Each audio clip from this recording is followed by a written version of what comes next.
Welcome to I dream. నేను Udayasri. Present మనతో పాటు ఇవాళ స్టూడియోలో బొనిగెల సాల్మన్ గారు ఉన్నారు. Certified mutual fund distributor, PMS distributor. ఆయన అడిగి 50 lakhs అబోవ్ ఇన్వెస్ట్మెంట్ ఆప్షన్స్ ఏమున్నాయి తెలుసుకుందాం. నమస్తే సార్. నమస్తే మహోదయ. సో 50 lakhs అబోవ్ ఇన్వెస్ట్మెంట్స్ అనేవి ఏమున్నాయి, ఎలాంటి ఆప్షన్స్ ఉన్నాయి? చూడమ్మా ఉదయ, ఇప్పుడు మనం గత కొంతకాలంగా ఇన్వెస్ట్మెంట్ అవేర్నెస్ ఇస్తున్నాం. అంటే సేవింగ్స్ వైపే కాదు, ఇన్వెస్ట్మెంట్ వైపు రండి. డబ్బు మీకోసం పనిచేస్తుంది. మీరు నిద్రపోతున్న డబ్బు పనిచేయాలి. ఇన్వెస్ట్మెంట్ లో రిస్క్ ఉంటుంది, ఇది అర్థం చేసుకోండి. కానీ షార్ట్ పీరియడ్ లో రిస్క్ ఉంటుంది, లాంగ్ పీరియడ్ లో మీకు వెల్త్ జనరేట్ చేస్తుంది ఇన్వెస్ట్మెంట్ లో. ఇప్పుడు మనకి 50 lakhs అబోవ్ ఇన్వెస్ట్మెంట్ ఆప్షన్స్ ఏమున్నాయంటే, ఇప్పుడు మనకు ప్రజలందరికీ తెలిసిందే రియల్ ఎస్టేట్ ఉన్నాయి. వాళ్ళు రెసిడెన్షియల్ హౌస్ కొనుక్కోవచ్చు, కమర్షియల్ కాంప్లెక్స్ కొనుక్కోవచ్చు. అది ప్రజలకు తెలుసు, మనం చెప్పే పని లేదు. గోల్డ్ కూడా తెలుసు వాళ్ళకి. ప్రజలు గోల్డ్ మీద కూడా సంపద సృష్టించుకున్నారు లాస్ట్ 1 year ర్యాలీ వల్ల. మనం చెప్పే పని లేదు. మన దగ్గర ఇంకా ఏమున్నాయంటే ఇన్వెస్ట్మెంట్ ఆప్షన్స్ ఫైనాన్షియల్ మార్కెట్స్ లో, అంటే క్యాపిటల్ మార్కెట్స్ లో పిఎంఎస్ అంటే పోర్ట్ఫోలియో మేనేజ్మెంట్ సర్వీసెస్. ఓకే. అదే ఎవరైతే 1 crore ఉంటుందో వాళ్ళకి AIF, alternative investment funds. First PMS చెప్తాను, తర్వాత ఏఐఎఫ్ చెప్తానమ్మా. పిఎంఎస్ ఏమిటంటే అమ్మా, ఫస్ట్ థింగ్ ఏమిటంటే mutual funds regulated by SEBI. అంటే ఒక ఇండిపెండెంట్ బాడీ. మ్యూచువల్ ఫండ్స్ లో మోసం జరగడానికి అవకాశం లేదు. డబ్బు అప్ అండ్ డౌన్ అవుతుంది, కానీ డబ్బులు తీసుకుని పారిపోయే అధికారం మ్యూచువల్ ఫండ్ సంస్థలకి లేదు. సేమ్ పిఎంఎస్ కూడా రెగ్యులేటెడ్ బై సెబీ. అంటే పిఎంఎస్ కనీసం 50 లక్షలు ఉంటేనే మరి పిఎంఎస్ లో ఇన్వెస్ట్ చేసుకోవచ్చు. 50 లక్షల లోపు ఇన్వెస్ట్ చేయడం లేదు. అంటే పిఎంఎస్ ఎవరి కోసం అంటే HNI investors, high network individuals.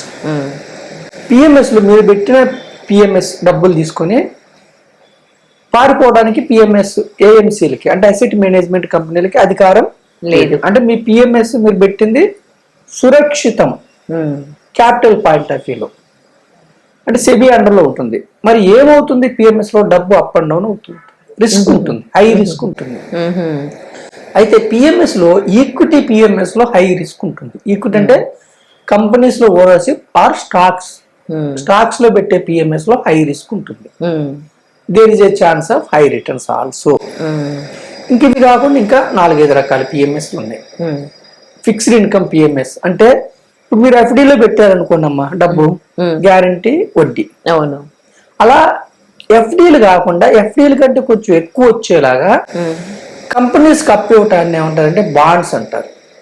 Governments కప్పి ఇవ్వటాన్ని government securities, G secs or gilt funds ఇలా అంటారు. కొన్ని షార్ట్ పీరియడ్ కోసం కప్పి ఇవ్వటాన్ని కమర్షియల్ పేపర్స్ అంటారు. అంటే కంపెనీస్ కి మంచి రేటింగ్ ఉన్న కంపెనీస్ కప్పి ఇవ్వటాన్ని ఏమంటారంటే బాండ్ ఫండ్స్ అంటారు. వాటిని ఫిక్స్డ్ ఇన్కమ్ సెక్యూరిటీస్ అంటారు. ఫిక్స్డ్ ఇన్కమ్ సెక్యూరిటీస్ ఏంటంటే గ్యారంటీ రిటర్న్, అంటే వడ్డీ వస్తూ ఉంటుంది. ఇక్కడ కూడా సబ్జెక్ట్ టు మార్కెట్ రిస్క్, ఎందుకంటే కొన్ని కంపెనీస్ ఎప్పుడన్నా కొంచెం డిఫాల్ట్ అయ్యే అవకాశం ఉంటుంది. కాబట్టి ఫిక్స్డ్ ఇన్కమ్ పిఎంఎస్ ఉంటుంది. అంటే ఎవరైతే రిస్క్ తట్టుకోలేరో ఈక్విటీలో ఫిక్స్డ్ ఇన్కమ్ పిఎంఎస్ ఉంటుంది. కమోడిటీ పిఎంఎస్ ఉంటుంది. అంటే గోల్డ్, సిల్వర్, క్రూడ్ ఆయిల్, తర్వాత కాపర్ ఇట్లాంటి వాటిలో పెట్టే పిఎంఎస్ ఉంటుంది. తర్వాత రీట్స్ అండ్ ఇన్విట్స్, అంటే ఇప్పుడు చూడండి పెద్ద పెద్ద సిటీస్ లో గేటెడ్ కమ్యూనిటీ అపార్ట్మెంట్స్ ప్లాన్ చేస్తారు పెద్ద పెద్ద బిల్డర్స్. వాళ్ళకి ఫస్ట్ మూలధనం కావాలి, క్యాపిటల్. వాళ్ళకి అప్పులు ఇవ్వటానికి, అంటే కమర్షియల్ కాంప్లెక్స్ అప్పులు ఇవ్వటం, ఇవి సెబీ అండర్లో ఉంటాయి. రీట్స్ అండ్ ఇన్విట్స్ అంటారు. వీటి నుంచి మనకి రెగ్యులర్ క్యాష్ ఫ్లో, రెంట్ వస్తూ ఉంటుంది. ఆ పిఎంఎస్లు ఉన్నాయి. తర్వాత మ్యూచువల్ ఫండ్ బేస్డ్ పిఎంఎస్. ఇప్పుడు మ్యూచువల్ ఫండ్స్ లో ఏమిటంటే మీ దగ్గర 50 లక్షలు ఉన్నాయి, మీ దగ్గర 50 లక్షలు ఉన్నాయమ్మా, కానీ ఏ పిఎంఎస్, ఏ మ్యూచువల్ ఫండ్ తీసుకోవాలో మీకు ఐడియా లేదు. అప్పుడు మీరు ఒక మ్యూచువల్ ఫండ్ బేస్డ్ పిఎంఎస్ తీసుకుంటే మీకు ఎలాంటి మ్యూచువల్ ఫండ్స్ లో ఇన్వెస్ట్ చేస్తే మీకు కావాల్సిన లక్ష్యానికి అనుగుణంగా డబ్బు వస్తుందో వాళ్ళు చూసుకుంటారు. మ్యూచువల్ ఫండ్ బేస్డ్ పిఎంఎస్ కూడా ఉంది.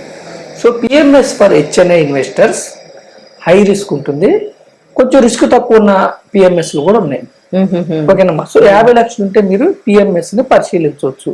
ఇది సెబీ అండర్ లో ఉండే ప్రోడక్ట్, ఏం మోసం ఉండదు. ఈ మధ్య 4-5 ఏళ్ళుగా పిఎంఎస్ డ్రాస్టికల్ గా హెచ్ఎన్ఐ ఇన్వెస్టర్స్ ఇన్వెస్ట్ చేస్తున్నారు. ఇది కాకుండా ఏఐఎఫ్ అంటే ఆల్టర్నేటివ్ ఇన్వెస్ట్మెంట్ ఫండ్. ప్రపంచవ్యాప్తంగా ఏఐఎఫ్ ఫండ్స్ చాలా ఫేమస్. మన దేశంలో ఇప్పుడే ఒక 3-4 ఏళ్ల నుంచి, ఎస్పెషల్లీ 2-3 ఏళ్ల నుంచి ఏఐఎఫ్లు బాగా ప్రాచుర్యం పొందుతున్నాయి. ఇప్పుడు చూడండి అమ్మా, మనం స్టాక్ మార్కెట్స్ లో ఓనర్షిప్ తీసుకోవాలంటే లిస్ట్ అయిన కంపెనీస్ లోనే తీసుకోవాలి. లిస్ట్ కాకముందు కొన్ని కంపెనీస్ కి డబ్బు అవసరమైనప్పుడు తీసుకొని ఓనర్షిప్ ఇస్తాయి, వాటిని ప్రైవేట్ ఈక్విటీస్ అంటారు. ఇప్పుడు ఎన్ఎస్సి ఉందమ్మా, ఇంకా లిస్ట్ కాలేదు, ఉదాహరణ చెప్తున్నా. అందులో ఓనర్షిప్ తీసుకోవాలంటే ప్రైవేట్ ఈక్విటీ తీసుకోవాలి. అట్లా కొన్ని కంపెనీస్ ఉంటాయి, ఓలా గానీ అట్లా కొన్ని కంపెనీస్ ఉంటాయి. ఇప్పుడు జొమాటో ఉంది, ఎటర్నల్, ఒకప్పుడు 10 years బ్యాక్ అది అన్లిస్టెడ్ ప్లస్ స్టార్ట్అప్స్. ఇది ఏఎఫ్ లో ఏమిటంటే కేటగిరీ 1, కేటగిరీ 2, కేటగిరీ 3 అని 3 ఉంటాయి. కేటగిరీ 1 ఏమిటంటే especially startups, SMEs, small medium entrepreneurs, అట్లాంటి వాటిలో పెట్టే వాటిని కేటగిరీ 1 ఏఎఫ్ అంటారు. Alternative investment fund. Minimum 1 crore ఉండాలి. అంటే హై రిస్క్ ఉంటుంది. There is a chance of getting high returns also, but not guaranteed. ఇక్కడ ఏంటంటే లాకింగ్ ఉంటుంది, ఎక్కువ లాకింగ్ ఉంటుంది. 5 years, 7 years అలా ఉంటుంది కేటగిరీ 1 లో. కానీ 7 years వెయిట్ చేయడం వల్ల, ₹1,00,00,000 పెట్టి 7 years వెయిట్ చేయడం వల్ల హ్యూజ్ గా డబ్బు మల్టిప్లై అయ్యే అవకాశం ఉంది, బట్ నాట్ గ్యారెంటీడ్. కేటగిరీ 2 ఏమిటంటే అమ్మా, ఏఐఎఫ్ లో ప్రైవేట్ ఈక్విటీస్ అన్నాం కదా. అంటే ఇప్పుడు లిస్ట్ కాకముందు కంపెనీస్ కొంత డబ్బు సమకూర్చి షేర్స్ ఇస్తూ ఉంటాయి, ఓనర్షిప్. దాన్ని ప్రైవేట్ ఈక్విటీ అంటారు. ప్రైవేట్ ఈక్విటీ ఫండ్స్ ఉంటాయి ఏఐఎఫ్ లో. అలాగే రియల్ ఎస్టేట్ ఇన్విట్స్, అంటే రీట్స్ అండ్ ఇన్విట్స్, అంటే రియల్ ఎస్టేట్ వెంచర్స్ కి అప్ ఇవ్వటం, కమర్షియల్ కాంప్లెక్స్ కి అప్ ఇవ్వటం, వాటిని రీట్స్ అండ్ ఇన్విట్స్ అంటారు. సెబీ అండర్లు ఉంటాయి అవి 2 కేటగిరీ 2 ఏఐఎఫ్. వీటికి కూడా లాకింగ్ 3 years, 4 years అలా ఉంటాయి. అంటే ఎప్పుడైతే ఫండ్ కి డబ్బులు వస్తుందో, ఆ వడ్డీ వస్తుందో, బిల్డర్స్ మళ్ళీ వెనక్కి ఇస్తారో అప్పుడు జమ ఇస్తూ ఉంటారు. ఇది కూడా హై రిస్క్. మూడోది కేటగిరీ 3. ఇదేమిటంటే లైక్ లిస్టెడ్ స్టాక్స్. మన మ్యూచువల్ ఫండ్స్ లాగానే ఒక 75-80% లిస్టెడ్ స్టాక్స్ లో పెడతారు. ఒక 20% మీరు డెరివేటివ్స్ కూడా, అంటే లివరేజ్ తో ట్రేడింగ్ కూడా చేయొచ్చు మీరు. డెరివేటివ్స్ మనం ట్రేడింగ్ వద్దని కామన్ మ్యాన్ చెప్తున్నాం. ఇక్కడ ఇన్స్టిట్యూషన్స్ అంటే హై నాలెడ్జ్ తో ఒక వ్యవస్థ ఉండి, ఒక రీసెర్చ్ టీమ్ ఉండి, ఒక టూల్స్ తో చేస్తారు. కాబట్టి ట్రేడింగ్ హై రిస్క్ ఉంటుంది, హై రిటర్న్ వచ్చే అవకాశం ఉంది. మన ఇండివిజువల్స్ ట్రేడింగ్ చేస్తే 100-90 మంది డబ్బులు పోతున్నాయి, కానీ వేరే ఇన్స్టిట్యూషన్స్ ట్రేడింగ్ చేస్తే సంపాదించుకుంటున్నారు. అంటే అందరూ అని కాదు ట్రేడింగ్ లో. అయితే వీళ్ళు ఎక్కువ హెడ్జింగ్ కోసం చేస్తారు, ఒక్కోసారి నేకెడ్ కాల్స్ కూడా తీసుకునే అవకాశం ఉంది. హెడ్జ్ ఫండ్స్ అంటారు. సో కేటగిరీ 3 లో ఏమిటంటే కొంత పోర్షన్ లిస్టెడ్ లో ఉంటుంది, కొంత పోర్షన్ డెరివేటివ్స్ లో కూడా చేయొచ్చు వీళ్ళు కేటగిరీ 3 లో. అది కేటగిరీ 1 కి 2 కి లాకింగ్ ఉంటుంది అన్నాను కదా. కేటగిరీ 3 లో ఓపెన్ ఎండెడ్ ఉంటుంది, క్లోజ్ ఎండెడ్ ఉంటుంది. ఓపెన్ ఎండెడ్ లాకింగ్ ఏమి ఉండదు, ఎప్పుడైనా తీసుకోవచ్చు కేటగిరీ 3 లో. కేటగిరీ 3 లో ఇంకొక అడ్వాంటేజ్ ఏంటంటే టాక్సేషన్ ఫండ్ లెవెల్లో ఉంటుంది. ఇప్పుడు చూడండి, మీరు 1 crore పెట్టారనుకోండి, ఒక 5 years తర్వాత 2 crores వచ్చింది అనుకోండి, మీరేం ట్యాక్స్ కట్టే పని లేదు. ఇక్కడ కేటగిరీ 3 లో ఫండ్ లెవెల్లోనే ఫండ్ మేనేజర్ కట్టేస్తూ ఉంటాడు. సో కేటగిరీ 3 లో మీకు టాక్సేషన్ బెనిఫిట్ ఉంటుంది. అంటే ఫండ్ లెవెల్లో కడతాడు, కాకపోతే మీ చేతిలోంచి మళ్ళీ కట్టే పని లేదు. సో ఎవరికైతే 50 lakhs అబోవ్ ఉందో వాళ్ళు పిఎంఎస్ ని పరిశీలించవచ్చు. ఎవరికైతే 1 crore అబోవ్ ఉందో వాళ్ళు ఏఐఎఫ్ పరిశీలించవచ్చు. కానీ పిఎంఎస్ అనేది only for HNI investors, risk అర్థం చేసుకున్న వాళ్ళకే. ఏఐఎఫ్ అనేది నాట్ అందరి కోసం కాదు, ఇది సోఫిస్టికేటెడ్ ఇన్వెస్టర్స్. ఒక ఏఐఎఫ్ 1000 కోట్లు లేదా 2000 కోట్లు అవ్వగానే క్లోజ్ చేసేస్తారు. అందరి కోసం కాదు, ప్రైవేట్ గా కూర్చొని రిస్క్ ని అర్థం చేసుకొని సంస్థ దగ్గరకు వచ్చి, లేదంటే మాలాంటి డిస్ట్రిబ్యూటర్స్ దగ్గర కూర్చొని రిస్క్ ని అర్థం చేసుకొని ఇన్వెస్ట్ చేసేది. ఒక ఏఐఎఫ్ లో 1000 కోట్లు 2000 కోట్లు అవ్వగానే ఆ ఏఎఫ్ ఆగిపోతుంది. మళ్ళీ ఒక ఏఐఎఫ్ లో 1000 మంది ఇన్వెస్టర్స్ అవ్వగానే ఆపేస్తారు ఆ ఏఐఎఫ్ ని, మళ్ళీ ఫ్రెష్ గా చేస్తారు. AIF is not for public pooled, అందరి కోసం కాదు, only for sophisticated HNI investors కి ఏఐఎఫ్. సోఫిస్టికేటెడ్ రిస్క్ ని అర్థం చేసుకున్న వాళ్ళకి అధునాతనమైన ఇన్వెస్ట్మెంట్. సో ఎవరైతే 50 lakhs ఉందో పిఎంఎస్ పరిశీలించవచ్చు. కానీ వాళ్ళ నెట్వర్క్ కనీసం 5-6 కోట్ల పైన ఉంటేనే పిఎంఎస్ పరిశీలించండి. ఎవరైతే ఏఐఎఫ్ పరిశీలిస్తున్నారో వాళ్ళ ఇన్వెస్ట్మెంట్ మోర్ దాన్ 5 crores ఉన్నప్పుడు ఒక ఏఐఎఫ్ పరిశీలించవచ్చు. Mutual funds are for all.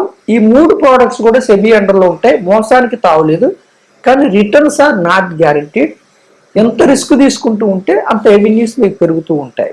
Okay, ఇదమ్మా. రైట్. Thank you sir.